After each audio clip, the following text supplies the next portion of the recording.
السلام عليكم ورحمة الله وبركاته. إن الحمد لله نحمده ونستعينه ونستغفره ونعوذ بالله من شرور أنفسنا ومن سيئات أعمالنا من يهده الله فلا مضل له ومن يضلل فلا هادي له وأشهد أن لا إله إلا الله وحده لا شريك له وأشهد أن محمدا عبده ورسوله يا أيها الذين آمنوا اتقوا الله حق تقاته ولا تموتن إلا وأنتم مسلمون يا أيها الناس اتقوا ربكم الذي خلقكم من نفس واحدة وخلق منها زوجها وبث منهما رجالا كثيرا ونساء واتقوا الله الذي تساءلون به والأرحام إن الله كان عليكم رقيبا يا أيها الذين آمنوا اتقوا الله وقولوا قولا سديدا يصلح لكم أعمالكم ويغفر لكم ذنوبكم ومن يطع الله ورسوله فقد فاز فوزا عظيما أما بعد فإن خير الكلام كلام الله عز وجل وخير الهدى هدى محمد صلى الله عليه وسلم وشر الأمور محدثاتها وكل محدثة بدعة وكل بدعة ضلالة وكل ضلالة في النار. أما بعد, on a vu ensemble les deux premiers ennemis des quatre ennemis que Cheikh Mohamed Imam a cités dans son épître. Ô toi le musulman, tes ennemis sont au nombre de 4. On avait fait une introduction et on avait dit beaucoup de choses au niveau de cette introduction. Et après on s'était attaché à étudier le premier ennemi, qui est quoi? L'âme, le nafs, et puis ensuite le hawa, qui est la passion. Alors qui sait me faire un résumé? Celui qui me fait un résumé de l'introduction et du premier ennemi, il a un livre.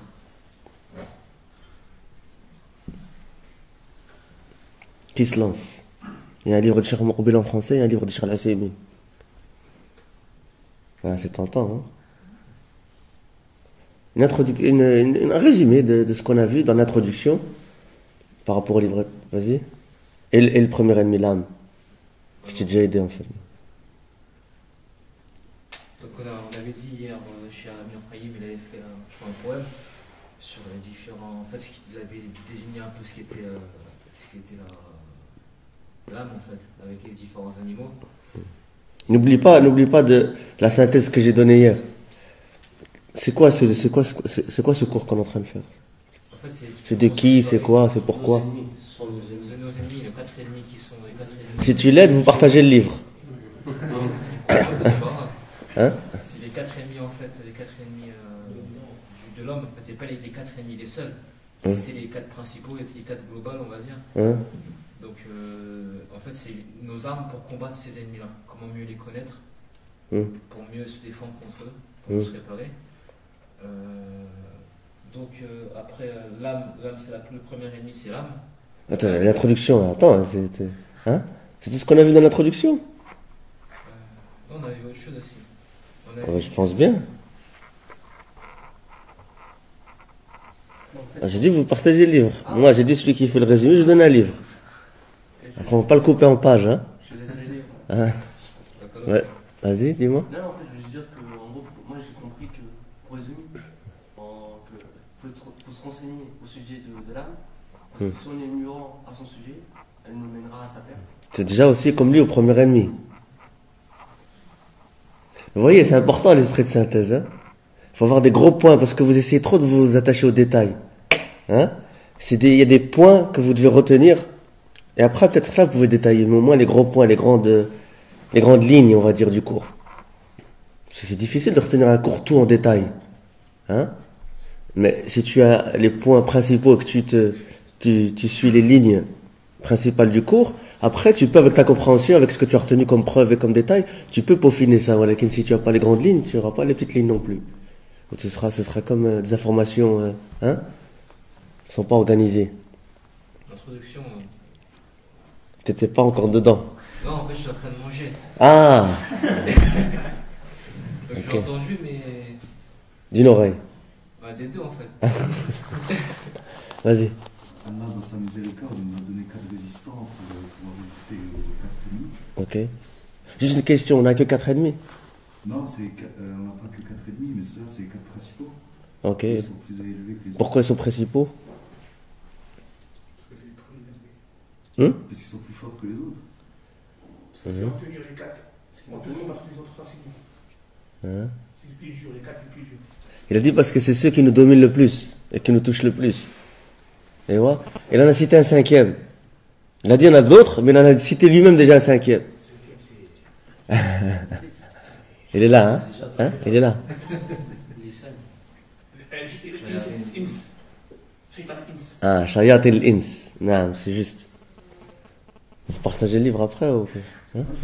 Hein? Et alors, et après? La traduction, c'est tout ce qu'on a dit.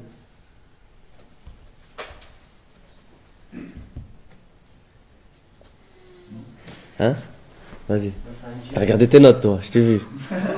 N'oublie pas, je suis prof, hein? C'est vrai que j'ai juste un coup d'œil. Hein? N'oublie pas, je suis prof, hein? Je regarde, mais je regarde l'autre côté aussi. Il n'y a pas de triche en classe. Je laisse déjà la réponse. Vas-y. Pour chaque ennemi, on a ce qui nous permet de le combattre. Il a déjà dit. Donc d'une part, il faut connaître l'ennemi et d'autre part, il faut... C'est tout, rien d'autre. Ouais. Personne. Hier, tu es revenu sur un point important après le poème, que tu avais dit que c'était ça qui était vraiment important, c'est par rapport... il faut les combattre et il ne faut pas se laisser... Il faut pas leur laisser de répit, il ne faut pas se laisser abattre par... C'est juste. les ennemis.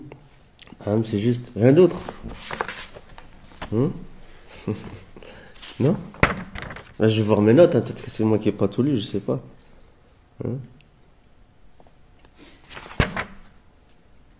On a rapporté d'une parole d'Ibn al-Qayyim, rahimahullah, sur le djihad.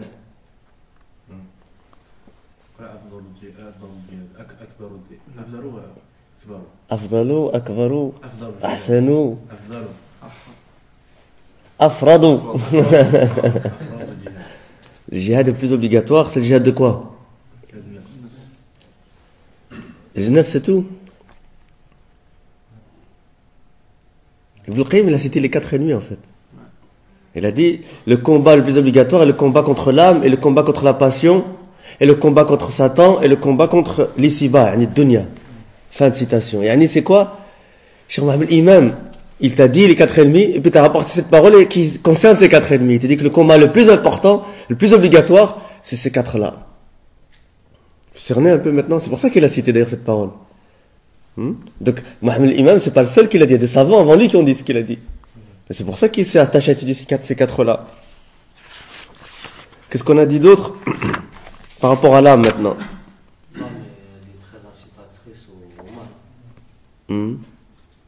Ouais, c'est tout. C'est quoi ta preuve? Même en français, c'est pas un problème, ou les références, au moins que tu saches où. Allez, vas-y, je t'aide. C'est quoi l'histoire qu'on a racontée qui... Ah là, vous me perdez avec les livres, là, sarahatan, hein? Je vais en mettre un au milieu, vous débrouillez. Hein? Mais par rapport à ce qu'il a dit, l'âme est très incitatrice au mal. C'est juste que vous dites, mais on a cité un verset. C'est Allah dans sa miséricorde, quand il a insufflé la vie à l'âme, il a insufflé à vous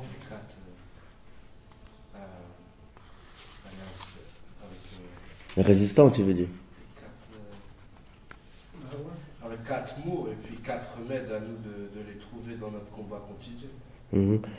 Ce qu'il veut dire, c'est par rapport à Surat Yusuf. Et puis après, on a cité aussi le verset qu'il a dit sur Qabil et Habil.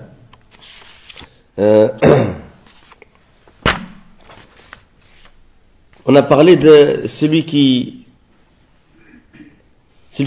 s'abandonne à son âme, aux caractéristiques de l'âme, on en a cité beaucoup. Vous savez, la bassesse du scarabée, tout ça. Vous vous souvenez, hein? Et qui s'abandonne à cela et qui ne fait pas d'efforts, alors sa nature fait partie de ce genre et son âme, elle ne convient pas à une marchandise. Comme marchandise à une transaction. C'est quelle la transaction? Certes, Allah a acheté des croyants leur personne, surat At-Tawbah. Car Allah Azza wa Jalla a acheté qu'une marchandise qui était rectifiée par la foi. C'est une parole de qui ça? Ibn Qayyim. Ibn Qayyim.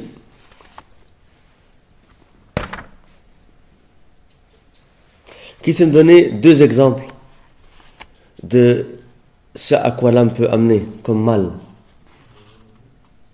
La jalousie par rapport à l'histoire que tu as dite, des deux fils d'Adam, et quoi d'autre? Deux exemples, qui concrets de ce qui... Voilà, comme avec l'histoire de Mrat al-Aziz, la femme du roi d'Égypte, avec Youssef alayhi salam. Je parlais ici de deux choses, parce qu'il a cité des exemples en fait. Et il y a quelqu'un qui a dit que les plus faibles des gens sont ceux qui, et les plus forts des gens sont ceux qui. Là c'est un texte lacunaire, là je vais juste remplir les trous là. Hein? Les plus forts des gens. Vas-y. Maîtrise leur passion. Hein? Les plus faibles, c'est ceux qui savent avoir la passion. Non, c'est qui a dit ça?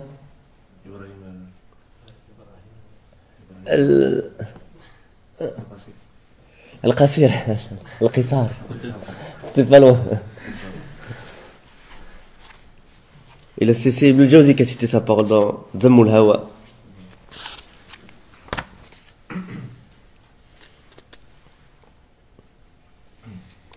Dans Surat Shams, Allah Azza wa Jalla dit wa qad khaba man dassaha. Qu'est-ce que ça veut dire dassaha?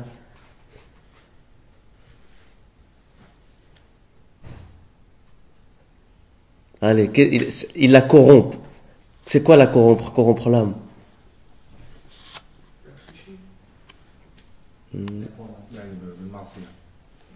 C'est-à-dire il la laisse se souiller de péché et la corrompt par les péchés et ne s'empresse pas de la réformer. Il y a une très très belle parole de Abu Ali ad-Daqqaq. Il a dit, celui qui contrôle son désir dans sa jeunesse, Allah en fait un roi dans sa vieillesse comme qui? Comme Youssef alayhi salam.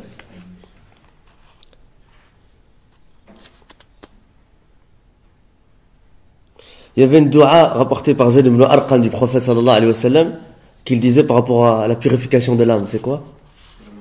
Comme ça.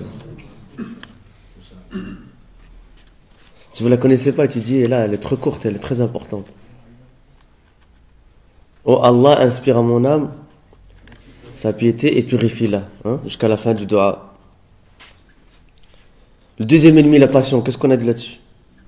Ah oui, on a oublié par rapport au premier ennemi. C'est quoi ton résistant qui t'aide à combattre cet ennemi? Le cœur. Pourquoi? Quoi l'amour d'Allah? Ah voilà. Le cœur c'est le récipient, c'est l'endroit où de l'amour d'Allah Azza wa Jal et de quoi d'autre? La crainte d'Allah, de quoi d'autre? Placer sa confiance en lui, tawakkul, quoi d'autre? Quoi d'autre? L'espoir, on l'a pas cité, quoi d'autre? L'acceptation de sa législation et la soumission à son jugement. Deuxième ennemi, c'est la passion. Qu'est-ce qu'on a dit par rapport à la passion, qu'on résume et qu'on puisse avancer? Le résistant à la passion, c'est la raison. Le résistant contre la passion, c'est la raison. Mais avant de parler de résistance, c'est quoi là? Qu'est-ce qui se passe vis-à-vis de la passion? La passion, elle lutte contre la raison, ça. Et elle couvre sa lumière. Et si la lumière de la raison elle est couverte, qu'est-ce qui se passe? Tu ne sais plus distinguer entre le bien et le mal, le vrai et le faux. Quelle est la caractéristique de la raison et quelle est la caractéristique de la passion?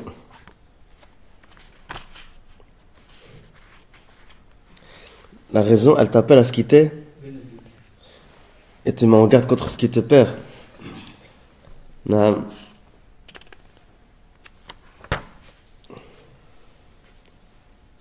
Al-Hassan ibn Ali al-Mutawwa'i, il a dit quelque chose par rapport à la passion. Il a dit que c'était l'idole de chaque personne. Et qu'est-ce qu'il a dit par rapport à ça? Qu'est-ce qu'il faut faire avec cette idole? Si la personne la brise en s'y opposant, elle aura alors mérité le nom de bravoure. Non. La passion, vers quoi elle te fait pencher? Vers ce que l'âme veut et Satan veut.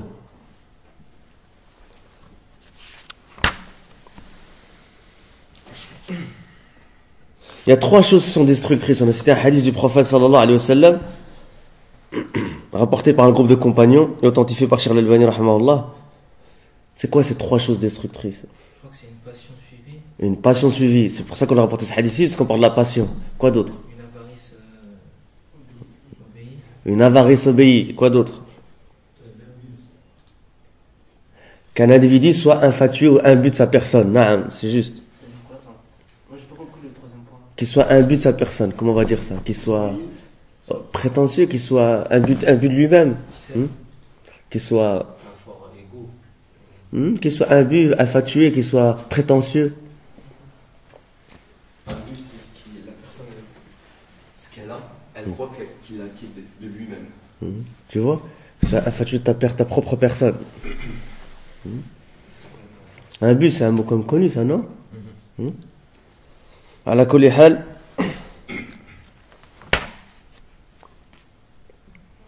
Troisième ennemi, العدو الثالث الشيطان الرجيم هو أخطر عليك يا مسلم وأعظمها ضررا بك وفتكا بك وما منا من أحد إلا وقد سلط عليه الشيطان وهذا الشيطان من الجن هو كافر يريد أن نكفر حتى نكون معه من أصحاب السعير روى الإمام مسلم وأحمد واللفظ له من حديث ابن مسعود ومن حديث عائشة رضي الله عنه جميعا أن الرسول عليه الصلاة والسلام قال ما منكم من أحد إلا وقد وكل به قرينه من الجن وقرينه من الملائكة قال وإياك يا رسول الله يعني هل معك جني هل معك شيطان قال وإياي لكن الله أعانني عليه فأسلم فلا يأمرني إلا بخير فشياطيننا كفره يأمروننا بكل شر ويدعوننا إلى كل كفر عياذا بالله من ذلك.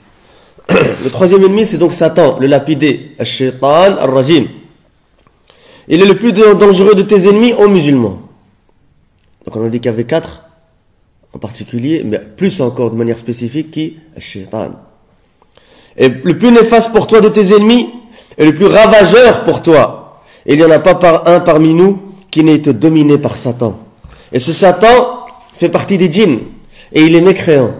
Et il veut que nous soyons mécréants, afin que nous soyons avec lui parmi les gens de l'enfer. L'imam Muslim a rapporté dans son authentique, numéro 2814, et Ahmad dans son Musnad, volume 1, page 401, et la formulation est la sienne d'après Ibn Mas'ud, et d'après Aïcha que le messager d'Allah sallallahu alayhi wa sallam a dit, nul d'entre vous n'est sans qu'il lui ait été donné un qarin, que nous va traduire par camarade, parmi les djinns, et un qarin, un camarade parmi les anges. Ils dirent, et toi aussi, au messager d'Allah? C'est-à-dire, y a-t-il un djinn avec toi? Y a-t-il un démon avec toi? Il dit, même moi, mais Allah m'a aidé à son sujet et on a fait un musulman. Il ne m'ordonne donc que le bien. Cheikh dit, nos démons sont donc des mécréants, qui nous ordonnent toutes les mauvaises choses, et nous appellent à la mécréance et nous cherchons refuge en Allah contre cela. Et puis il dit, Cheikh, Amma Rasuluna alayhi salatu wassalam, faqad nasarahu Allah ala shaytanih, حتى أسلم شيطانه وصار يعين على الخير وأما أمته وأتبعه فلا تزال شياطينهم مسلطة عليهم وهذا العدو جعل الله لك مقاوما له وهو ماذا؟ ملك من الملائكة كما جاء في الحديث إلا وقد وكل به قرينه من الملائكة وقرينه من الجن. Tandis que le messager d'Allah sallallahu alayhi wa sallam, Allah l'a rendu victorieux sur son démon jusqu'à ce qu'il devienne musulman et l'aide au bien. Tandis que sa communauté et ses suiveurs, leurs démons n'ont de cesse d'être envoyés contre eux.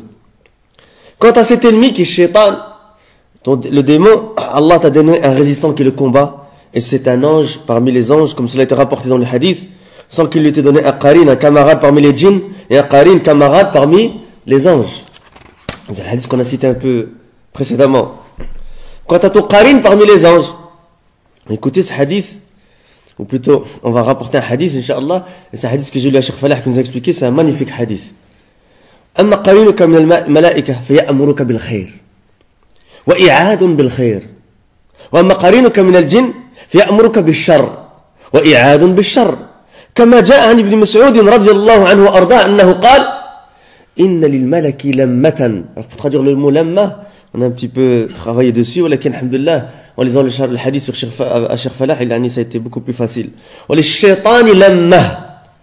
Et je vais vous rapporter ici l'explication de Cheikh Marcel Abbad de ce hadith, Inch'Allah. فلمة الملك إعاد بالخير وتصديق بالحق ولمة الشيطان إعاد بالشر والتكذيب بالحق. والحديث رواه عبد الرزاق في التفسير وابن جرير في التفسير واللفظ له وسند صحيح موقوفا عن ابن مسعود وله حكم الرفع وقد رواه مرفوعا الترمذي في جامعه وأبو يعلى وابن حبان ولكن ضعيف لأن الذي رفعه عطاء بن السائب مختلط والراوي عنه أبو الأحوص وقد روى عنه بعد الاختلاط. Qu'est-ce que le cheikh il nous dit ici? Il dit quand tu as ton qarin parmi les anges, il t'ordonne le bien et est une promesse de bien. Tandis que ton qarin parmi les djinns, il t'ordonne le mal et est une promesse de mal. Comme cela est rapporté dans le hadith d'Ibn Mas'ud qui dit l'ange a certes une incitation. Il incite et ordonne au fils d'Adam, et le démon a certes une incitation. Il incite et ordonne au fils d'Adam. Alors ici, pour les frères qui veulent avoir plus de détails, voir l'explication de Sunan al-Tirmidhi, de Charles Marcel Abbad, qu'Allah le préserve, cassette numéro 323, où il dit d'ailleurs à ce propos, vous voyez cette incitation de l'ange, vous vous situez ou pas? Il y a combien d'incitations ici, si vous comptez bien? Si vous ne savez pas répondre, ça veut dire que vous n'êtes pas avec moi. Et vos corps sont là, mais vos... Hein? 2. L'incitation de qui? De l'ange, l'incitation du démon. Cheikh Marcel Abad dit que l'incitation de l'ange, elle est appelée comment? Ilham. Inspiration. Et c'est un bienfait et une miséricorde d'Allah. Celui qui trouve cela, qu'il remercie Allah Azza wa Jal. Le serviteur se doit alors de remercier son Seigneur. Quant à l'incitation du démon, elle est appelée comment? Waswasa. Tentation. Et le serviteur se doit alors de chercher refuge en Allah contre cela. Alors maintenant, quelqu'un qui va se poser la question, va se dire, oui, mais comment je sais quand c'est l'une ou quand c'est l'autre? Eh bien ça, on va le voir dans un instant, Inch'Allah. Le prophète sallallahu alayhi wa sallam a laissé des clés à Khifillah dans la Sunna. Je répète le début du hadith qu'on continue à le traduire. L'ange a certes une incitation. Il incite et ordonne au fils d'Adam. Et le démon a certes une incitation. Il incite et ordonne au fils d'Adam. L'incitation, c'est une traduction que j'ai tirée du sharh, en fait, l'explication du hadith. L'incitation de l'ange est une promesse de bien. Et une confirmation de la vérité. Voilà, tu as déjà une clé ici. On va l'expliquer après, mais là, tu as déjà une clé. Et l'incitation du démon est une promesse de mal et une dénégation de la vérité. Voilà encore une autre clé. Alors maintenant, qu'est-ce que ça veut dire tout ça? Vous êtes là ou... Hein? Sinon, on arrête les cours le matin. Hein? Enfin, le matin, la classe, le matin, hein? Il ne reste plus grand-chose du matin. J'ai lu ce hadith à notre noble Cheikh Falah Ismail, le Mondakar, qu'Allah le préserve, qu'il a expliqué en disant, c'est-à-dire qu'il trouve toujours en lui-même, il y a quelque chose en nous sans aucun doute, il n'est pas possible qu'une personne soit un pur mal ou un pur bien. Et l'âme est tiraillée entre les deux. Mais le brave, encore une fois, vous vous souvenez de la bravoure, hein? Le brave est celui qui fait la distinction entre les deux appels. Le messager d'Allah sallallahu alayhi wa sallam a dit que l'enfer est entouré de passions et que le paradis est entouré de choses contraignantes. Il est donc obligatoire de distinguer ce qui se trouve derrière ces choses contraignantes. Quelle est leur réalité? Quelles sont leurs conséquences? Et ces passions, ces belles choses, quelles sont leurs conséquences? Là, vous avez déjà une clé, c'est-à-dire que tu regardes quoi? Les conséquences de cette chose. Si tu as une incitation à faire quelque chose, tu regardes les conséquences pour voir quoi? Si c'est l'incitation de l'ange ou l'incitation du démon.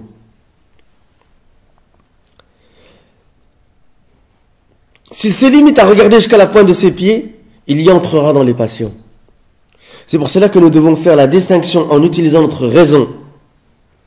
Sans aucun doute. Et le messager d'Allah sallallahu alayhi wa sallam t'a donné des clés de regarder les conséquences. Regarde sur quoi se base cette incitation, cette inspiration de l'ange.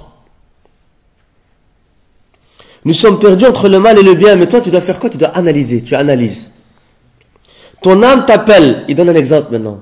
Il dit, il y a des gens pauvres, on va les visiter et on va leur donner quelque chose. Ça c'est l'incitation de quoi? De l'ange. C'est l'inspiration de l'ange. Peut-être que tu te diras maintenant, oh laisse-les travailler, pourquoi les aides-tu? Pourquoi il y a donc deux incitations différentes? Parfois tu penses vraiment en toi, oh mon frère, laisse-le travailler. Pourquoi est-il assis à tendre la main? Ça c'est l'incitation de qui? Comment est-ce que tu sais? Bien sûr, elle contredit la vérité. Et toi tu regardes les conséquences de cet acte-là, de cette incitation-là. Toi tu te dois maintenant de regarder les conséquences si tu ne sais pas quoi faire. Le prophète sallallahu alayhi wa sallam t'a donné des clés. Il t'a dit que l'incitation de l'ange est une promesse de bien. il est vrai qu'il se peut que cela soit dans l'au-delà, dans l'autre vie. C'est-à-dire que tu as une incitation, et tu vois que c'est une promesse de bien, cette incitation. Donc tu vois qu'en fait c'est quoi? Ça c'est l'inspiration de l'ange.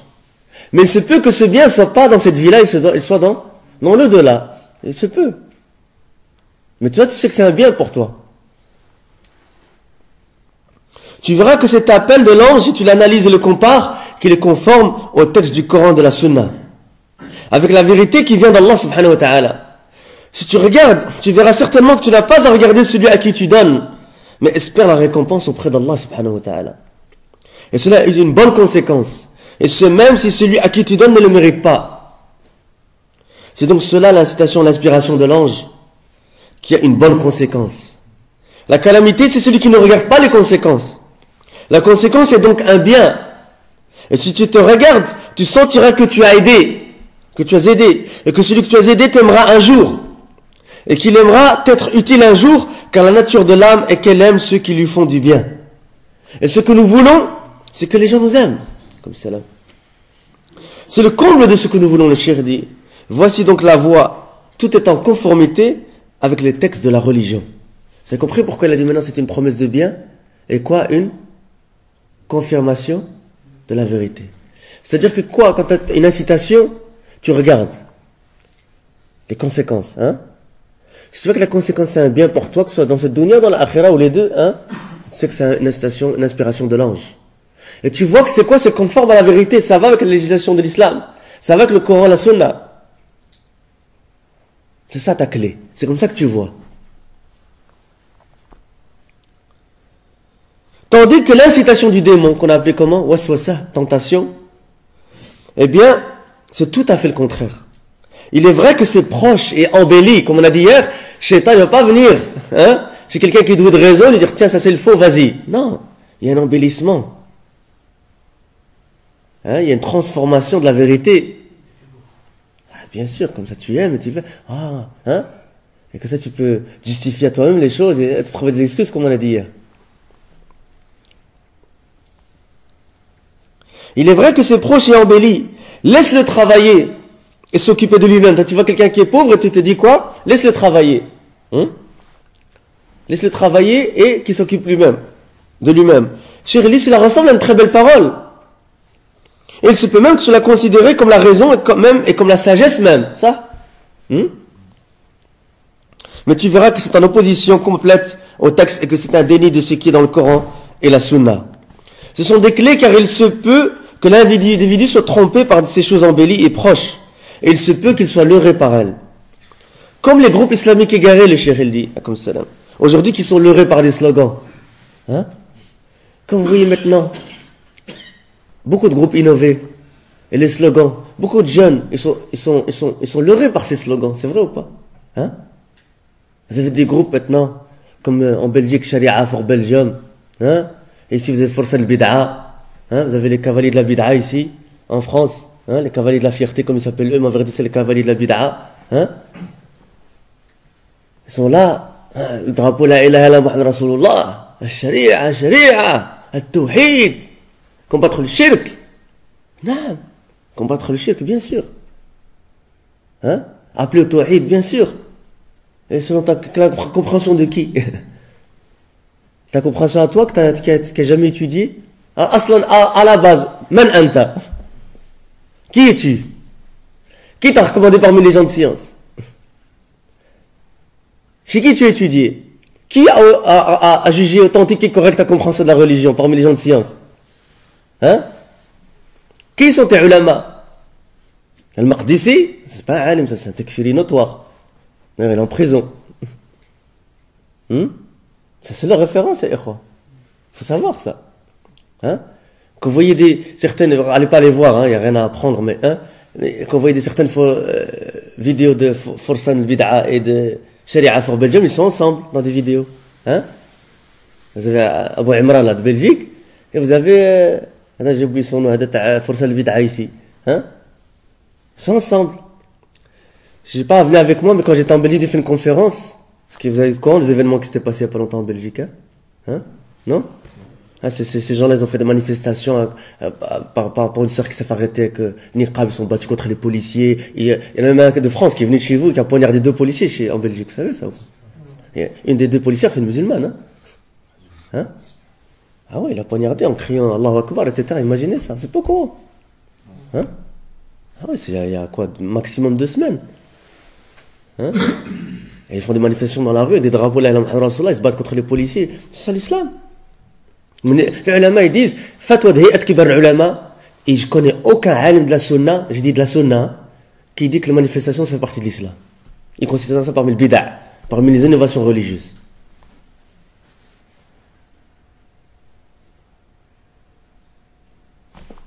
Sharia Ali où maintenant? Hein? Sharia Ali dans les moyens aussi. Hein? Il y a peut-être des gens qui disent, pourquoi arrête de faire riba? En fait, ça c'est une mise en garde, ça. Une mise en garde, c'est obligatoire. Le prophète, ça, il n'a pas mis en garde contre le Dajjal. Le Dajjal, il est là. Vous l'avez vu, il est là avec vous, avec vous ici. Hein? Hein? Pourtant, le prophète, ça, vous avez vu comment il a mis en garde sur le Dajjal. À tel point que les Sahaba, ils ont pensé quoi? Qu'il était avec eux, qu'il était avec à Médine. Le prophète, ça, il a mis en garde sur le Khawarij. Il a mis en garde sur le Qadariya, le Murji'a.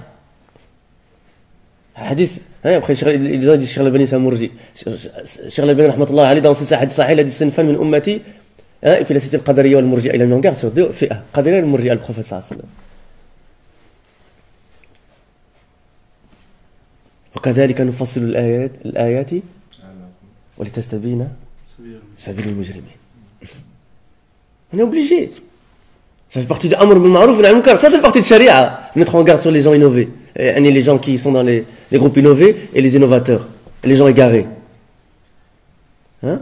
Bien, j'avais amené un livre en anglais qui a été écrit par des frères de notre mosquée là en Angleterre. Et dans ce livre, il analyse les groupes extrémistes chez nous en Angleterre. D'accord? Vous connaissez un peu les groupes là-bas en Angleterre ou pas? Hein? Je vais vous prouver que vous connaissez quelque part ces groupes-là. Hein? Il y a un groupe qui est en Angleterre qui s'appelle Sharia for UK. Vous avez entendu parler? Ils ont eu beaucoup de noms. Ils sont appelés un jour le Ghuraba, ils sont appelés, hein, je sais pas quoi, ils sont appelés, hein. À la base, c'est Hizb Tahrir, ça, ikhwa. Hizb Tahrir, il a été fondé par qui?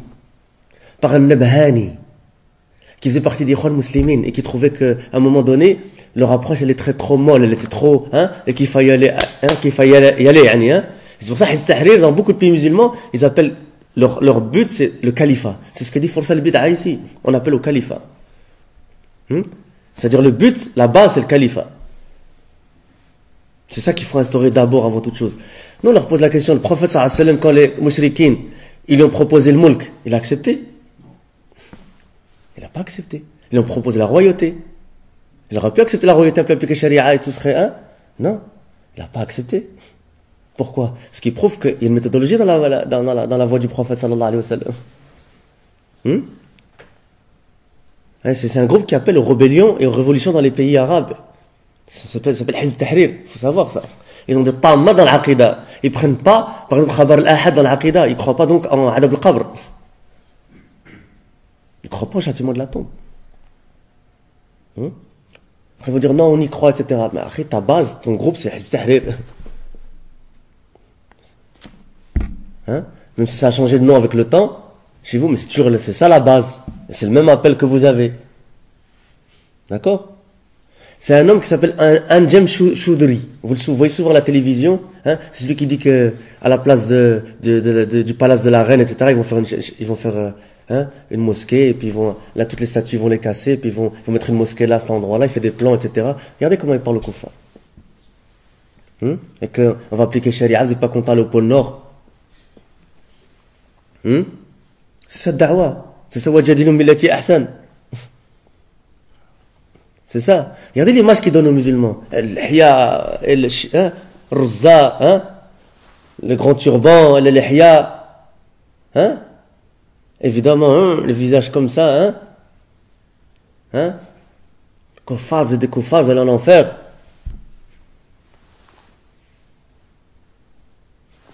C'est ça da'wa. Moi, je vous pose la question, est-ce que quelqu'un est d'accord avec ça, qu'il le dise? Eh bien, ce groupe-là, Anjem Choudouri, c'est le chef là-bas en Angleterre, ce groupe-là, ils ont fait des conférences. Alors écoutez bien. Salaf, il disait, l'imam Awza'i rahimahullah dit, Man satara alayna bid'atah, lam takhfa alayna ulfatuh. Celui qui nous cache sa bid'a, il ne cachera pas ses fréquentations. Alors qu'en est-il si tu montres ta bid'a à la télévision devant tout le monde? Tu veux savoir quelqu'un qui il est, regarde avec qui il marche. Regarde ses références, regarde ses fréquentations. Eh bien, Anjem Choudouri, à l'époque il avait la barbe taillée, tu le vois à Londres, dans des manifestations, tu le vois, ils font ce qu'on appelle un stage en anglais, c'est-à-dire comme un endroit où tu parles, comme ça, un podium, et qui à côté de lui, Omar al-Bakri. Vous connaissez Omar al-Bakri? Un grand tekfiri notoire, qui était expulsé d'ailleurs, il est retourné dans ce pays au Liban, il a fait la révolution là-bas maintenant, etc. Et il y en a un autre que vous connaissez certainement, qui a un crochet, Abu Hamza. Vous connaissez ou pas? Lui, le Ma'rouf. C'est un salafi, ça. C'est quelqu'un des gens de la sunna. C'est quelqu'un qui a étudié. Quelqu'un qui a étudié, qui s'est assis chez les gens de science, qui s'est fatigué. Chez les gens de science. De la sunna. Rien. Ben, ces gens-là, ils sont à trois, en train de discuter, en train de donner un discours. Plus encore. Qui est d'accord ici avec les attentats du 11 septembre? Personne, alhamdoulilah. D'accord?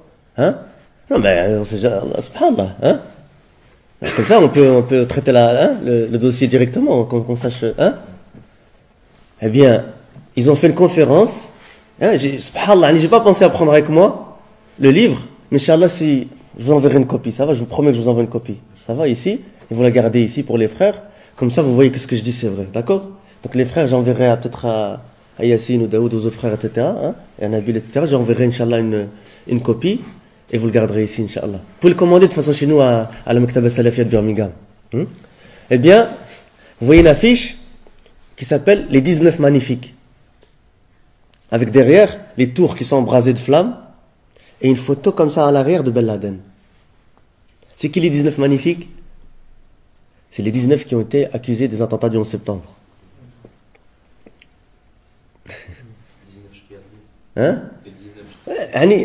Moi je vous dis qu'est-ce que eux disent. Moi je vous dis qu'est-ce que eux disent. D'accord?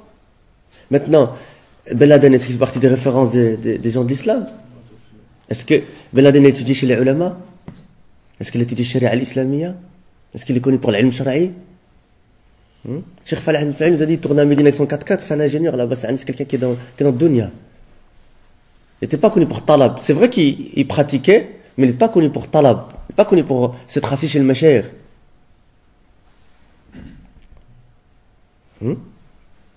Voilà leur référence. Vous connaissez les fatwas de Cheikh Ben Baz, rahmatullah alayh, les fatwas de Cheikh Al-Uthaymin, parmi tous les autres savants qui ont mis en garde sur Ben Laden, et son fikr, son idéologie, etc., et son groupe.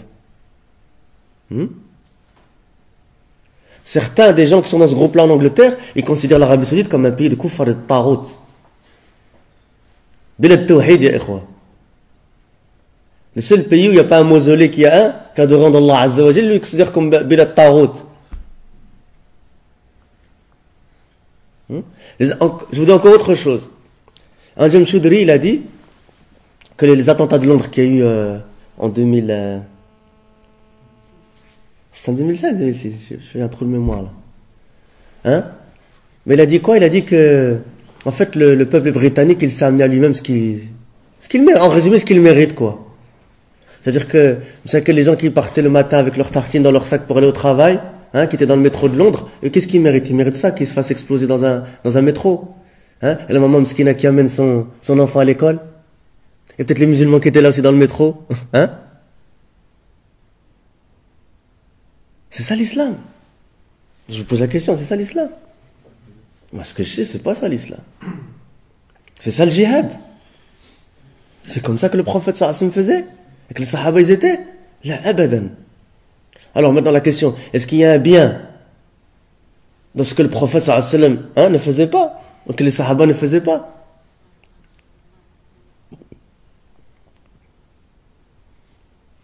faire attention à ce genre de groupe-là. Maintenant, si vous n'allez pas, parce que ces gens-là ne sont pas connus pour l'ilm, donc vous n'avez même aucune base pour discuter avec ces gens-là, hein, ben ces gens-là, ils croient vraiment, c'est embelli, c'est le haqq. Et toi, c'est toi l'égaré. Nous, on leur dit, comme Abdullah Abbas, il a dit au Khawarij. Il a dit, est-ce qu'il y en a un parmi les compagnons du prophète, sallallahu alayhi wa sallam, avec vous? Nous, on leur dit, est-ce qu'il y en a un des ulama de la sunna parmi vous? Est-ce que vous avez un alim avec vous? Un. Juste un. Ne me dis pas le Maqdisi, ne me dis pas Ben Laden, ne me dis pas Zawahiri, ne me dis pas ces gens-là. Ça, c'est pas de ulama de la sunna, ça. C'est même pas de ulama aslan. Est-ce que t'en as un? Est-ce que Cheikh Rabi' est avec toi? Est-ce que Cheikh Obeid est avec toi? Est-ce que Cheikh Al-Fawzan est avec toi? Est-ce que Cheikh Louhaydan est avec toi? Est-ce que le Mufti d'Arabie Saoudite, Abdelaziz Ali Cheikh, est avec toi? Est-ce que Cheikh Al-Fawzan est avec toi? Cheikh Al-Fawzan, toute sa vie, dans ses livres de Tawhid, il écrit des livres de Tawhid. Il a un gros volume dans Sharh Kitab Tawhid de Cheikh Mohamed Al-Wahhab. Et vous connaissez, Cheikh Al-Fawzan dans Tawhid. Hein? Et tu viens dire que, et lui, il dit que Bilad Saoudia, c'est un Bilad Tawhid. Tu viens dire que c'est un Bilad Mouchrikin. Regardez le fikr, l'inhiraf, la déviation dans la méthodologie, dans la croyance. Regardez comment il parle et comment il provoque les kuffars. C'est ça la méthodologie du prophète sallallahu alayhi wa sallam? Moi je pose la question, c'est ça la méthodologie du prophète sallallahu alayhi wa sallam? Il faut faire attention, mais ça j'ai cité ça comme quoi? Comme exemple. Et il y en a de nombreux exemples. Maintenant, beaucoup de jeunes se vont voir par ce drapeau qui porte cette noble parole, La ilaha illallah Muhammad Rasulullah. Hein? Les deux shahadas, le premier pilier de l'islam, La ilaha illallah Muhammad Rasulullah. Non, mais qu'est-ce qui implique de Muhammad Rasulullah? C'est le suivi du prophète sallallahu alayhi wa sallam. Et qu'Allah Azza soit adoré de manière exclusive que parce que, hein, Allah Azza a légiféré que le prophète sallallahu alayhi wa sallam nous a laissé dans la sunna.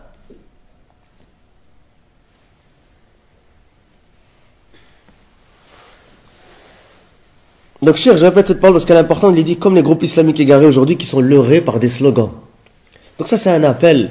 Il faut faire attention, et moi je vous le dis, les frères, hein, surtout pour les jeunes qui commencent à pratiquer, et les gens qui viennent se convertir à l'islam, il faut que vous les mettiez en garde directement sur les groupes innovés. Hein? Il faut leur dire, voilà, attention, c'est pas tout le monde qui a une compréhension correcte de l'islam, etc. Voilà les références de l'islam, voilà les ulama de l'islam, etc. Apprends ta religion, apprends l'arabe, apprends le Coran, apprends ce que tu as besoin de ta religion, le Coran, l'aqidah, le fiqh, ce que tu as besoin pour ta jurisprudence, pour prier, pour faire le wudu, etc. Kada. Hein? Apprends, voilà les ulama, voilà les livres, etc. Et tu donnes une méthodologie pour apprendre, etc. Alhamdoulilah qu'ils puissent prendre des sources sûres. Parce qu'il y en a, ils se font avoir pour ce genre de slogan-là. Beaucoup.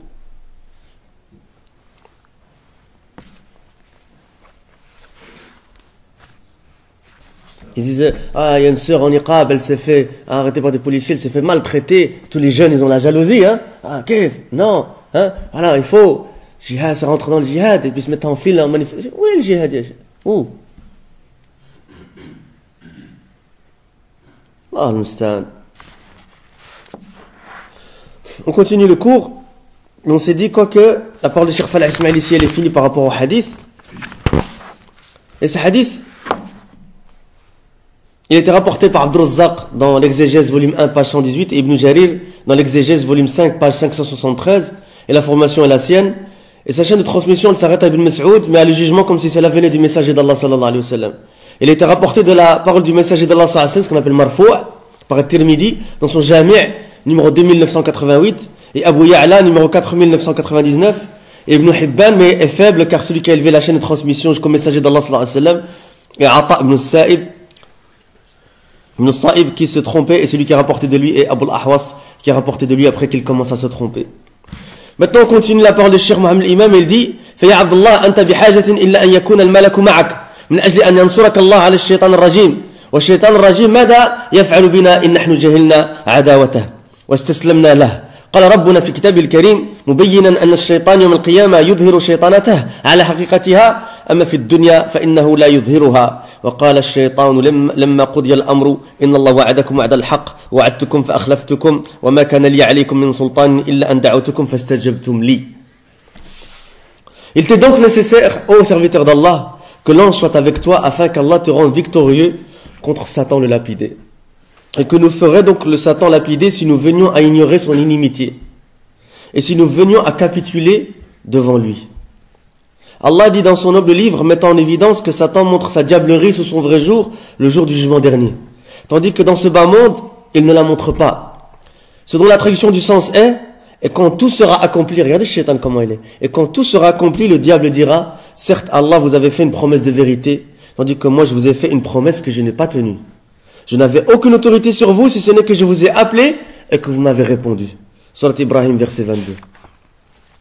Cheikh il dit, هذه وظيفة الشيطان يدعوك ولا يتركك على أي حال يدعوك إلى ما يريده فإن عرفت أنك مدعو بدعوة الله وهذه دعوة خير لك ومدعو بدعوة الشيطان وهذه شر عليك فاجتنبت دعوة الشيطان وأقبلت على دعوة الرحمن فقد هديت إلى صراط مستقيم فهذا العدو عن الشيطان يوم القيامة يظهر حقيقة ما قام به حتى أفسد الأجيال وأفسد الأمم وتسبب في هلاك العوالم من البشر ومن الجن قال ربنا عنه وقال الشيطان لما قضي الأمر إن الله وعدكم وعد الحق فانتبه يا مسلم أن تخرج عن ما جاء به القرآن والسنة فذاك هو الحق ثم قال الله عز وجل مخبرا عن الشيطان ووعدتكم فأخلفتكم وما كان لي عليكم من سلطان أي ما عندي جنة ولا نار ولا عز ولا رفعة ولا رزق ولا عافية ولا مرض ولا شيء فالشيطان ما بيده إلا الوساوس والتزيين للشرور والإعاد بالشر عياذا بالله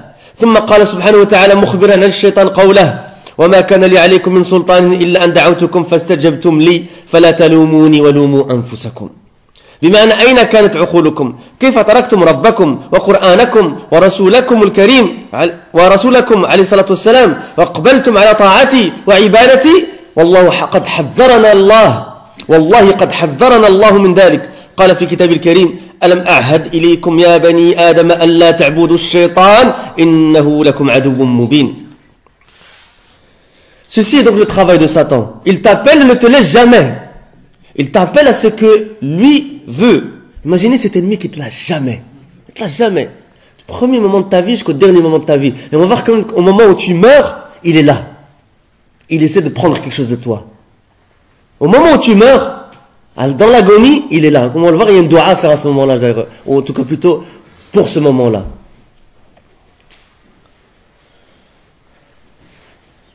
Il t'appelle à ce que lui veut. Donc si tu sais que tu es appelé de l'appel d'Allah, et que cet appel est un bien pour toi, et que tu es appelé par Shaitan, et que cet appel est un mal pour toi, et que donc tu t'écartes de l'appel de Satan, et que tu te diriges vers l'appel du tout miséricordieux, Ar-Rahman, tu seras alors guidé vers un droit chemin. Cet ennemi, c'est-à-dire Satan, montrera le jour du jugement dernier ce qu'il a vraiment fait au point qu'il a perverti les générations et a perverti les communautés. Et aurait été la cause de la destruction du monde des êtres humains et du monde des djinns. Allah dit à son sujet, ce dont la traduction du sens est, et quand tout sera accompli, le diable dira, certes Allah vous avez fait une promesse de vérité. Surat Ibrahim, verset 22. Prends donc garde aux musulmans. Ça c'est une mise en garde. Prends donc garde aux musulmans à sortir de ce avec quoi le Coran et la Sunna sont venus, car cela est la vérité. Puis Allah dit ensuite, informant au sujet de Satan, ce dont la traduction du sens est, tandis que moi, je vous ai fait une promesse que je n'ai pas tenue, je n'avais aucune autorité sur vous. C'est-à-dire, je n'ai ni paradis, ni enfer, ni puissance, ni position élevée, ni subsistance, ni protection, ni maladie, ni aucune autre chose. Le Satan ne possède que des chuchotements, des wasawis, des tentations, et l'embellissement des mauvaises choses, et la promesse du mal, comme on l'a déjà vu dans le hadith. Et nous recherchons refuge en Allah contre cela. Puis Allah dit informant au sujet de Satan, ce dont la traduction du sens est, je n'avais aucune autorité sur vous, si ce n'est que je vous ai appelé et que vous m'avez répondu. Ne me faites donc pas de reproches, mais faites-en à vous-même. Regardez Shaitan comment il est. Surat Ibrahim, verset 22. C'est-à-dire, où étaient donc vos raisons? Comment avez-vous pu délaisser votre Seigneur et votre Coran et votre messager sallallahu alayhi wa sallam, et avez-vous pu vous appliquer à m'obéir et à m'adorer? C'est Shaitan ça. Puis Cheikh dit par Allah, il jure par Allah, il dit Allah nous a mis en garde contre cela. Allah dit dans son noble livre, ce dont la traduction du sens est, ne vous ai-je pas engagé, ô enfants d'Adam, à ne pas adorer le diable, car il est vraiment pour vous un adoum mubin, un ennemi déclaré. Mais si toi, maintenant, tu lis pas le Coran, tu connais pas le Coran, tu t'attaches pas à connaître le Coran, tu t'attaches pas à connaître la sunna, la sunna, comment tu veux connaître tes ennemis? Comment tu veux te protéger? Surat Yasin, verset 60.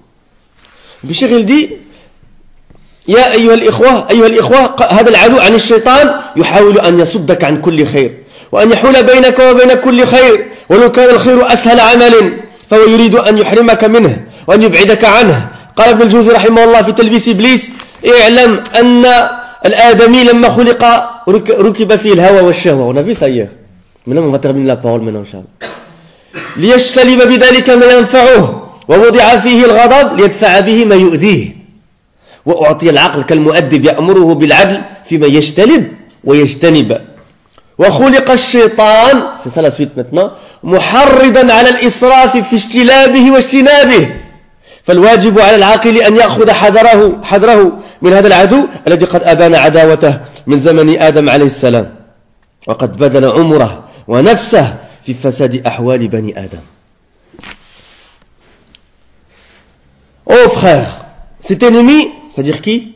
Satan, essaye de te détourner de tout bien et de se mettre entre toi et tout bien.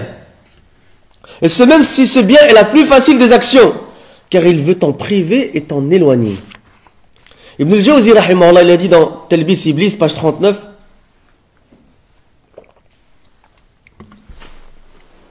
sache que l'être humain, lorsqu'il a été créé, vous vous souvenez de cette parole hier ou pas? Vous vous souvenez ou pas? Hein? Sache que l'être humain, lorsqu'il a été créé, a été installé en lui la passion et le désir. On a dit pourquoi hier? Hein? C'est un bien pour lui. C'est un bien qui peut pour le... Presque, mais... Voilà, c'est ça. Pour qu'il obtienne, c'est qu'il lui est bénéfique. Il a dit, sache que l'être humain, lorsqu'il a été créé, a été installé en lui la passion et le désir, afin qu'il se procure par cela ce qui lui est bénéfique. Et il a été placé la colère, afin qu'il repousse par cela ce qui lui est nuisible, ce qui le nuit. Il lui a été donné la raison en guise d'éducateur, qui lui ordonne d'être juste dans ce qu'il se procure, et dans ce dont il s'écarte. Et maintenant, on va continuer cette parole, parce qu'hier on s'est arrêté là. Et Satan a été créé l'incitant à l'excès, dans ce qu'il se procure, et dans ce dont il se tient à l'écart. Vous avez suivi là? L'être humain maintenant, quand il a été créé, qu'est-ce qui a été placé? La passion et le désir. Pourquoi? Pour qu'il puisse obtenir ce qui lui est bénéfique. On est d'accord, hein? Qu'est-ce qui a été placé également? La colère. Pourquoi? Pour qu'il se tienne à l'écart et repousser ce qui lui est nuisible. La raison lui a été donnée pourquoi? En guise d'éducateur. Pourquoi qu'il soit juste dans ce qu'il veut obtenir de bénéfique et ce dont il cherche à s'écarter. Et Shaitan, hein, a été créé l'incitant à quoi? À l'excès dans ce qu'il se procure et dans ce dont il se tient à l'écart. Vous avez le contexte maintenant? Non. Bien sûr. Hein, t'inquiète pas, de toute façon sur notre site, tu peux trouver tout le cours, il est en PDF. Mais note quand même. Hein. Sache que l'être humain, lorsqu'il a été créé, a été installé en lui, quoi on a dit, la passion et le désir. Afin qu'il se procure par cela ce qui lui est bénéfique. Ça on est d'accord. Et a été placé, on a dit quoi? La colère, afin qu'il repousse par cela ce qui lui nuit, et lui a été donné la raison en guise d'éducateur, qui lui ordonne d'être juste dans ce qu'il se procure et dans ce dont il s'écarte.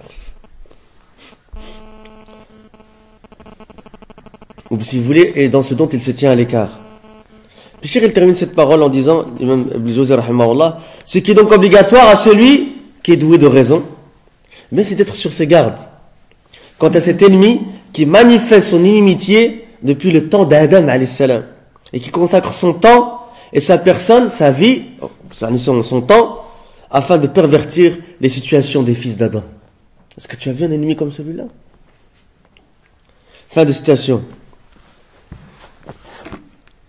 Le cheikh il dit يا مسلم ألا تقرأ قول الله تعالى مخبرا عن الشيطان لأقعدن لهم صراطك المستقيم ثم لآتينهم من بين أيديهم ومن خلفهم وعن أيمانهم وعن شمائلهم ولتجد أكثرهم شاكرين. معنى أقعد ألازم البقاء والتواجد. وقد فسر حديث النبي صلى الله عليه وسلم هذه الآية، فقد روى الإمام أحمد والنسائي عن صبرة رضي الله عنه قال قال رسول الله صلى الله عليه وسلم إن الشيطان. Écoutez cette belle, hein, et peut-être que certains frères convertis vont peut-être nous faire part de leur expérience par rapport à ce qu'ils ont vécu quand ils ont voulu se convertir. إن الشيطان قعد لابن آدم بأطرقه.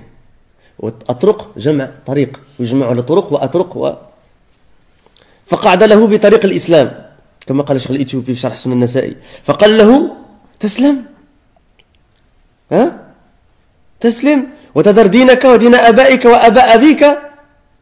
قال فعصاه فأسلم. ثم قعد له بطريق الهجرة فقال تهاجر وتذر أرضك وسماءك وإنما مثل المهاجر كمثل الفرس في الطول أي في الحبل. قال فعصاه. On va expliquer ce que ça veut dire إن شاء الله. فعصاه فهاجر. قال ثم قعد له بطريق الجهاد فقال هو جهد النفس والمال فتقاتل فتقتل فتنكح المرأة ويقسم المال. قال فعصاه فجاهد. فقال رسول الله صلى الله عليه وسلم فمن فعل ذلك منهم فمات كان حقا على الله أن يدخله الجنة، أو قتل كان حقا على الله أن يدخله الجنة، وإن غرق كان حقا على الله أن يدخله الجنة، أو قصته دبته كان حقا على الله أن يدخله الجنة. Ô musulmans, ne lis-tu pas la parole d'Allah le Très-Haut, informant au sujet de Satan, ce dont la traduction du sens est je m'assoirai, en arabe l'aq'ud. On va voir qu'est-ce que ça veut dire. Je m'assoirai pour eux sur ton droit chemin. Puis je les assaillirai. Regarde comment ils t'attaquent, Shaitan. De devant, de derrière, de leur droite et de leur gauche. Ah, tu as vu un ennemi comme ça? Il essaie de tous les côtés, t'attaque, sans répit. Et pour la plupart, tu ne les trouveras pas reconnaissants. Surat Al-A'raf, verset 16. Et je regardez ce qu'il a dit au début de sa phrase. C'est ce que je disais moi avant. Ne lis-tu pas aux musulmans? Coran, ya ikhwan, Coran, Kalamullah Azza wa Jal. C'est le livre qui doit être toujours avec toi. Hein? C'est les livres, la parole d'Allah. Hein? Est-ce qu'on aime vraiment le Coran comme il doit être aimé? N'oublie pas, c'est la parole de Rabb al-Alamin. Hein? Essaie de mémoriser. Et nous demandons à Allah subhanahu wa ta'ala qu'il fasse ici que nous soyons tous parmi les mémorisateurs du Coran. Et quand je dis mémorisateur du Coran, le Coran, c'est ceux qui ont mémorisé le texte, qui donnent ses droits à ses lettres en le récitant correctement, qui le comprennent et le mettent en application. Allahumma amin. Et qu'il fasse que nous soyons parmi les gens dont le prophète sallallahu alayhi wa sallam l'a dit Ahlullah wa khassatuh. Al-Qur'an, Ahlullah wa khassatuh. Les gens d'Allah et khassatuh, c'est quoi c'est? Hein? Si vous voulez, c'est intime, c'est un khassa. Les rapprocher. Allahu Akbar. Le Cheikh Falah Ismail nous a dit que quand il était étudiant à l'université de Médine, Cheikh Ben Baz était directeur de l'université de Médine, rahmatullah alayhi. Et Cheikh Falah fait partie des élèves de Cheikh Ben Baz, rahmatullah alayhi. Et Cheikh il a dit que quand on avait une demande, on allait au bureau, on demandait, il y a quelqu'un qui s'occupe du bureau de Cheikh Ben Baz, et avant de rentrer chez Cheikh Ben Baz, il doit aller dans le bureau, et il y a une salle d'attente. Tous les gens, chacun il a ses demandes, chacun qu'est-ce qu'il a comme problème, et chacun, etc. Et tu dois prendre la file. Alors Cheikh Falah Ismail, hein, il était en coulée de charia, si je me souviens bien, il faisait partie des Tullab. En sentant que Cheikh Falah, Cheikh Ben Baz le connaissait personnellement. Malgré ça, il prenait la file comme tout le monde. Et puis vous voyez des frères de coulée de Coran qui passaient et rentraient directement dans le bureau de Cheikh Ben Baz. Cheikh Falah, il a dit, qu'est-ce? Hein? Il a dit ça, c'est les gens du Coran, ça. Et Cheikh Ben Baz, il a dit ceux-là, ils ne font pas la file. Ils viennent directement, ils demandent talab, ils leur donnent ce qu'ils veulent. Et ils ont le double de la bourse que les autres talab dans les autres facultés. Ikraman li ahli al-Qur'an. Hein, Cheikh Falah dit, le double de la bourse, ils ne font pas la file. Hein? Parce que pour rentrer dans le Coran, tu dois hafid déjà, première année, quand tu rentres, tu dois déjà hafid, c'est la condition.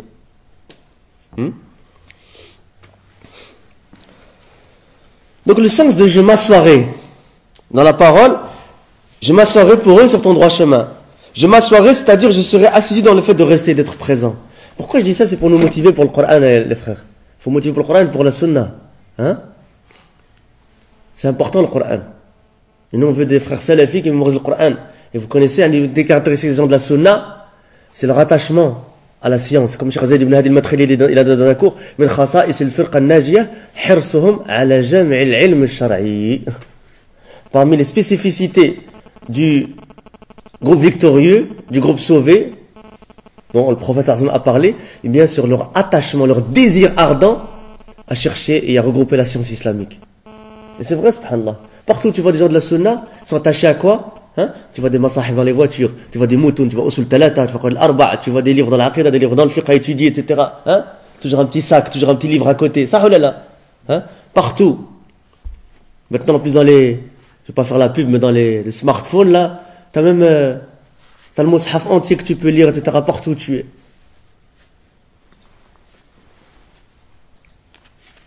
Donc je m'assoirai, c'est-à-dire je serai assidu dans le fait de rester et d'être présent.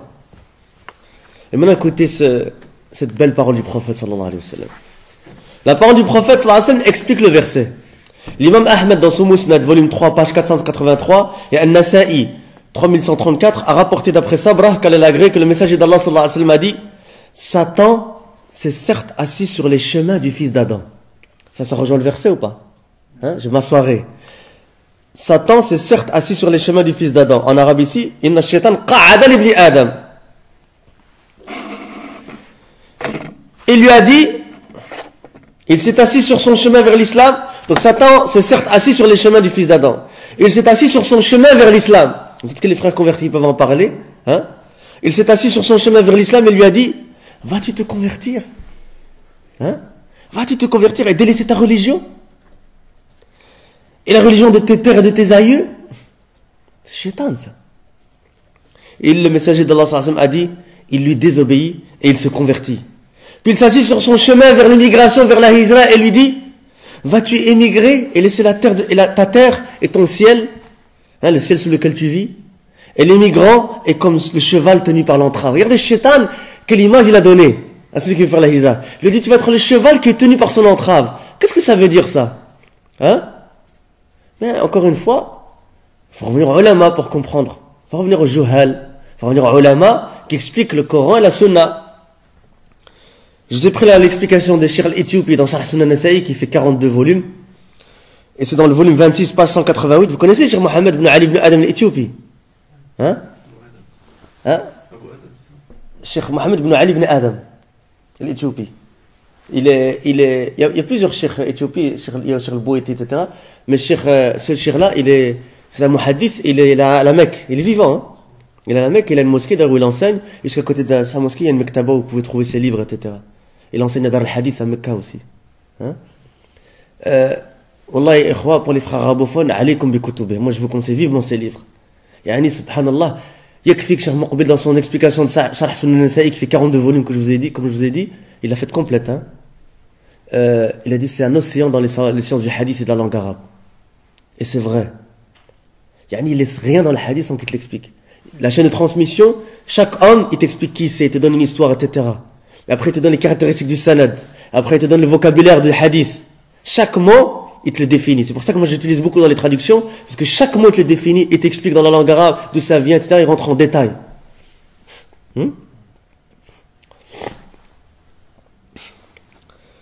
Et Cheikh ici, justement, il expliquait ici qu'est-ce que ça veut dire, comme il a dit ici.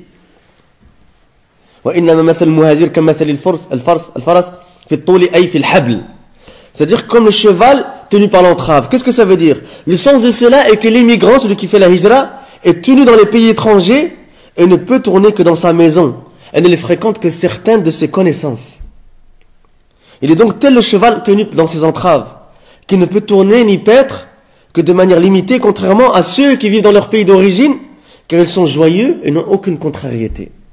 Parce que tu vas dans la hijra, tu connais pas nécessairement les gens. Tu es limité. Toi, ici, tu es dans ton pays, dans ta région, dans l'endroit où tu vis, hein, tu connais tout le monde, tu connais, hein, où entrer, où sortir, tu connais les gens, etc. Tu sens cette liberté, tu te sens, hein, tandis que dans les pays, quand tu fais la hijra, peut-être au début, etc., tu n'as pas cela, donc tu te sens comme le cheval tenu dans son entrave. Regarde, Shaitan, comment il t'empêche de faire le bien. Il lui désobéit et émigra. Il dit, puis il s'assit sur son chemin vers le djihad et lui dit, et quand on parle de djihad, c'est pas le djihad de Khawarij, c'est le djihad Shar'i, vas-tu gaspiller ta personne et tes biens, combattre et être tué, et donc ta femme se remariera, et ce que tu possèdes sera partagé? Regardez encore une fois. Comment il empêche Shaitan. Il lui dit, il désobéit et combattit. Le messager d'Allah sallallahu alayhi wa sallam dit ensuite, celui d'entre vous qui fait tout cela et meurt, aura le droit qu'Allah le fasse entrer au paradis. Ou est tué, aura le droit qu'Allah le fasse entrer au paradis. Ou se noie, même si tu meurs noyé, aura le droit qu'Allah le fasse entrer au paradis. Ou que sa monture lui brise le cou, aura le droit qu'Allah le fasse entrer au paradis.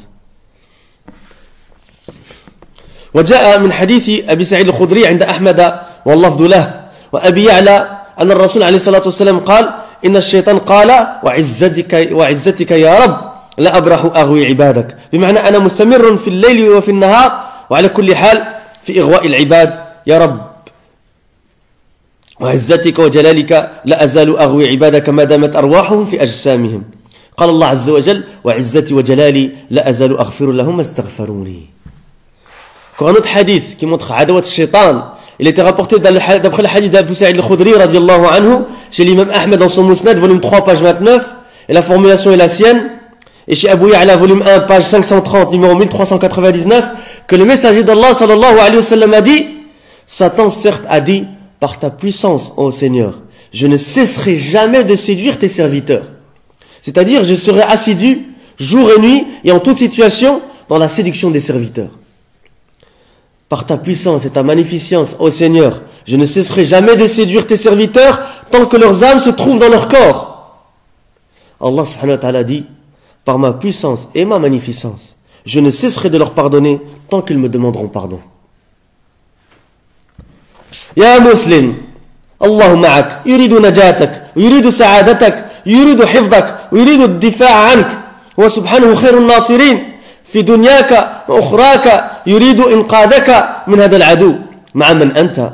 هل أنت مع هذا العدو الذي ما يريدك أن تقول أستغفر الله وأنت تعلم كم علينا من ذنوب وكم عندنا من أخطاء ومعاصي وتقصير، فنحن بحاجة إلى عبادة الله وطاعة الله وتضرع بين يدي الله والدعاء والاستغفار والتسبيح والتحميد والتهليل والتكبير، ولكن مع هذا كله ومع حاجتنا إلى هذا كله الشيطان لا يريد أن نقول أستغفر الله. فهل عندك يا مسلم استعداد أن تعرف هذا العدو حتى تتصدى لمقاومته ومحاربته؟ فما أكثر ما أفسدنا الشيطان إلا من رحم الله.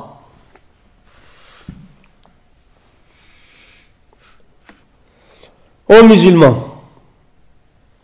Allah est avec toi et veut ton salut, et veut ton bonheur, et veut te préserver, et veut te protéger, et il est le meilleur des secoureurs dans ta vie terrestre et dans ta vie de l'au-delà. Il veut te sauver de cet ennemi. Avec qui es-tu donc? Avec qui es-tu donc? Es-tu avec cet ennemi qui ne veut pas que tu dises je demande pardon à Allah, alors que tu sais que comme sont nombreux nos péchés et comme sont nombreux nos erreurs et nos désobéissances et nos manquements, nous sommes donc en besoin d'adorer Allah subhanahu wa ta'ala et d'obéir à Allah et d'être humble devant lui et de l'invoquer et de lui demander pardon et de le glorifier, hein, et de dire subhanallah, et de dire alhamdulillah, de faire ses louanges et de dire la ilaha illallah et de dire Allahu akbar. Et c'est comme ça que les gens de la sunna sont toujours dans le dhikr. La yazalu lisanuka ratban bi dhikrillah. Toujours dhikr, dhikr, dhikr, dhikr. Quand Cheikh Falh Asmaïn nous fait des cours, il est assis et pendant que le traducteur traduit, il fait dhikr. Pour les frères qui écoutent la langue arabe, les durus en langue arabe, Cheikh Ibn Baz rahmatullah alayhi, c'était très connu de lui. Hein? Il est au téléphone, et naam, la yajuz, subhanallah, alhamdulillah, Allahu akbar, la ilaha illallah. Hein? Toujours dans le dhikr, toujours. Toujours. Et tu l'entends dans les cassettes, tu l'entends, quand tu fais attention, tu vois qu'en fait le cheikh, pendant qu'il écoute la question, hein, il est occupé à faire dhikr. Il perd pas son temps. C'est ça, c'est, hein? وَجَعَلْنَا مِنْهُمْ أَئِمَّةً يَهْدُونَ بِأَمْرِنَا لما صبروا وكانوا بآياتنا يوقنون بالصبر واليقين تنال الإمامة في الدين. Ces gens-là, c'est pour ça qu'Allah a fait des imams. وَرَفْعَنَا لَكَ ذِكْرَكَ. Allah les a élevés pour leur piété. Hein? نحسبهم كذلك ولا نزكي على الله أحدا. نسأل الله عز وجل أن يتقبل منهم وأن يرزقهم الفردوس الأعلى.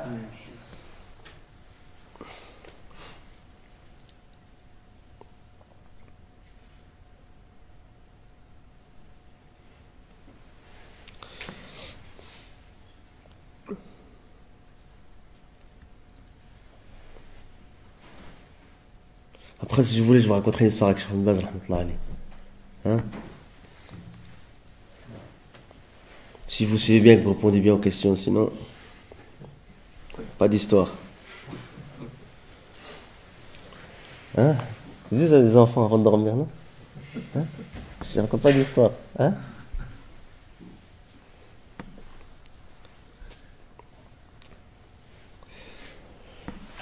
Cheikh il dit, mais malgré tout cela, et malgré notre besoin à tout cela, Satan ne veut pas que nous disions « Je demande pardon à Allah ».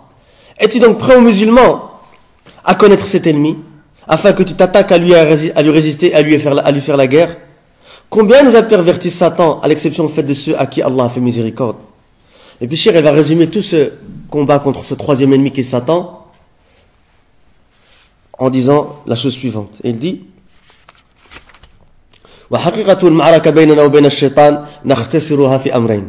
الأول الحيلولة بين المؤمنين وبين الإقبال على الله على طاعة الله وطاعة رسوله عليه الصلاة والسلام بالتثبيط والتخذيل، ومن خلال هذه الحيلولة يظفر الشياطين من المؤمنين بترك الطاعة بالكلية أو في وقت دون وقت، ولا يأتي بها على وجهها أو يزيد على المشروع حتى يقع في الابتداع في الدين.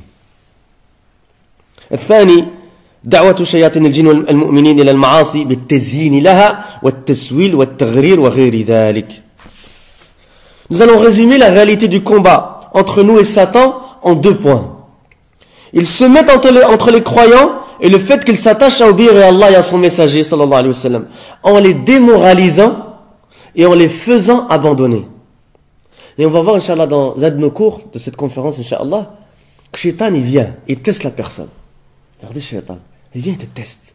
Il regarde si tu démoralises vite et que tu abandonnes vite, hein, qu'est-ce qu'il fait? Eh bien, il va dans ce sens-là, il fait tout pour que tu lâches. Et s'il voit que non, tu as de la force et que tu t'accraches et que tu jtahd, etc., eh bien, il vient, il essaie de faire exagérer dans la religion. De cette manière, les démons triomphent des croyants en les faisant délaisser l'obéissance complètement ou de temps en temps, ou qu'ils ne s'en acquittent pas de manière correcte, ou qu'ils ajoutent à ce qui est légiféré, et que donc ils tombent dans ce qui est innové dans la religion. Deuxième chose, l'appel des démons, bien si vous voulez, deuxième chose qui résume le combat de Satan contre nous, l'appel des démons parmi les djinns aux croyants vers les péchés. Il les appelle au péché, en les leur embellissant et en les tentant et en les dupant. Puis Cheikh il dit akum salam والقرآن والسنة مليئان بالأدلة التي تدل على ما قلنا، وهذا ما أدركه أهل العلم. قال مخلد بن الحسين ما ندب الله العباد إلى شيء إلا اعترض فيه إبليس بأمرين ما يبالي بأيهما ظفر، إما غلو فيه وإما تقصير عنه. انظر سير أعلام النبلاء. وقال العلامة ابن القيم رحمه الله في إغاثة اللهفان ويتكلم عن كيد الشيطان، ومن كيده العجيب أنه يشأم النفس حتى يعلم أي القوتين تغلب عليها، قوة الإقدام والشجاعة أو قوة الانكفاف والإحجام والمهانة. فإن رأى الغالب على النفس والمهانة والإحجام أخذ في تثبيطه وإضعاف همته وإرادته عن المأمور به وثقله عليه، فهون عليه تركه حتى يتركه جملة أو يقصر فيه ويتهاون به. وإن رأى الغالب عليه قوة الإقدام على وعلو الهمة أخذ يقلل عنده المأمور به ويهمه أنه لا يكفيه وأنه يحتاج معه إلى مبالغة وزيادة، فيقصر بالأول ويتجاوز بالثاني. Mukhalad ibn al-Hussein il a dit, ou plutôt Cheikh Mohammed l'imam il dit d'abord, le Coran et la Sunna sont pleins de preuves qui indiquent ce que nous avons dit, et c'est ce que les gens de science ont compris. Mukhalad ibn al-Hussein il a dit, Allah n'a pas chargé les serviteurs de quelque chose sans que Satan ne s'y oppose de deux manières. Elle ne se soucie pas de laquelle des deux il obtient. Soit par l'exagération dans cette chose, soit par le manquement dans cette chose. Voir Sir Alam Nubala de l'imam al-Dhahabi, volume 9, page 236.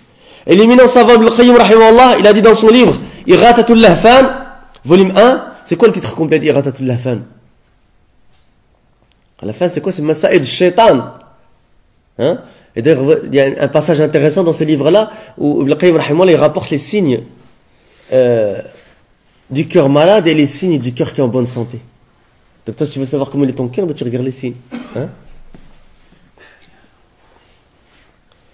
Il dit dans son livre, Iratat al-Lahfan, Min Masa'id al-Shaytan, volume 1, page 164, en parlant de la ruse de Satan, et fait partie de son étonnante ruse qu'il afflige l'âme, afin qu'il sache laquelle des deux forces y sera la gagnante. La force d'avancer de courage, ou la force d'abstention et de défection et d'impuissance.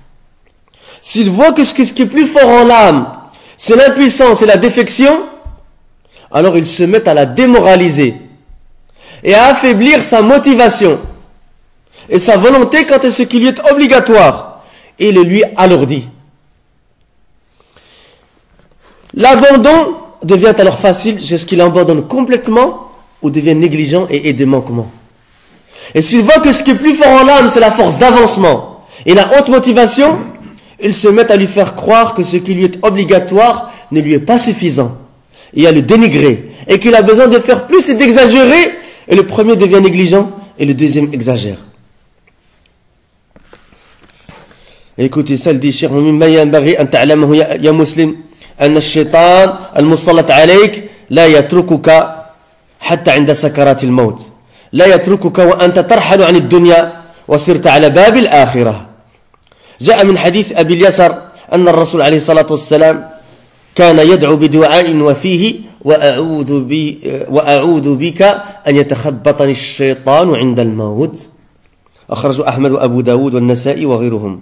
فالشيطان يتخبط العبد عند الموت، ومعنى ذلك يذهب بعقله أو يذهب بعقله يمنة ويسرة ويجلب عليه الشكوك في قدرة الله ورحمته ومغفرته. فالشيطان إن استطاع أن يحظي منك عند سكرات الموت بكلمة من الشر والظلم والمنع للحقوق فقد انتصر عليك.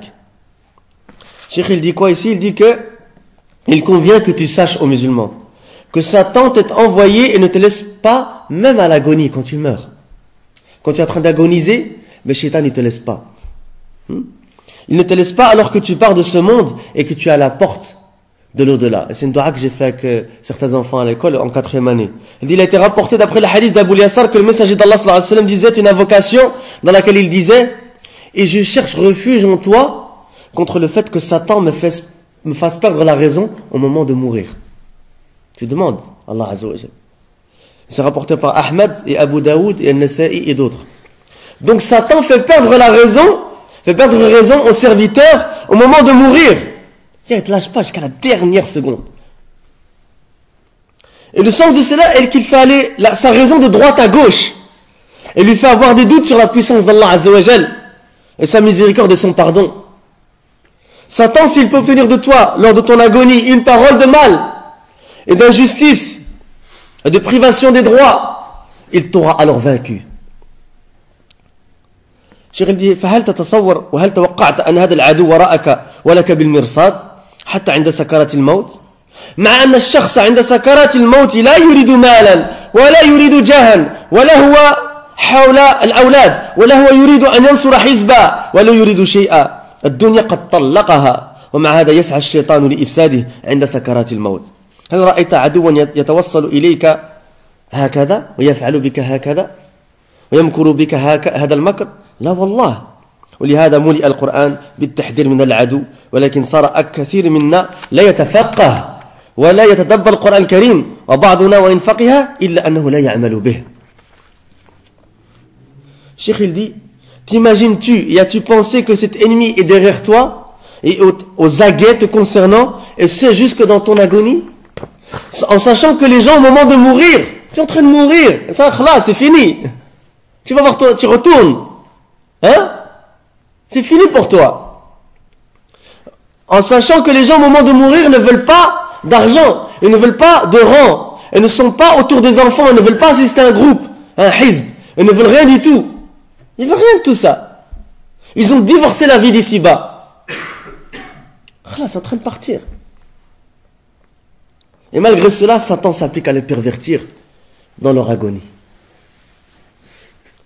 As-tu vu un ennemi qui te corrompt de cette manière et qui se comporte envers toi de cette manière et qui ruse contre toi de cette manière? Non, par Allah.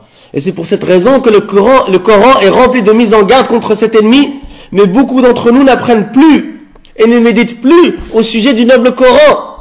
Et certains d'entre nous, même s'ils savent, ne mettent pas cette science en pratique. Nous demandons à Allah Azza wa Jal qu'il nous facilite la science du Coran, de la Sunna, sur la compréhension des Sahaba, et qu'il nous facilite sa mise en application. Wallahu a'lam, wa subhanaka Allahumma bihamdik, ashhadu an la ilaha illa anta astaghfiruka wa atubu ilayk. Donc le cours prochain, on termine cet ennemi-là. Il reste plus beaucoup, Inch'Allah, et puis on fait le dernier ennemi, et on aura clôturé par cela cette épître de Cheikh Mohammed l'imam, qu'Allah le préserve, lui fasse miséricorde, qui a pour titre, oh, toi le musulman, tes ennemis sont au nombre de 4.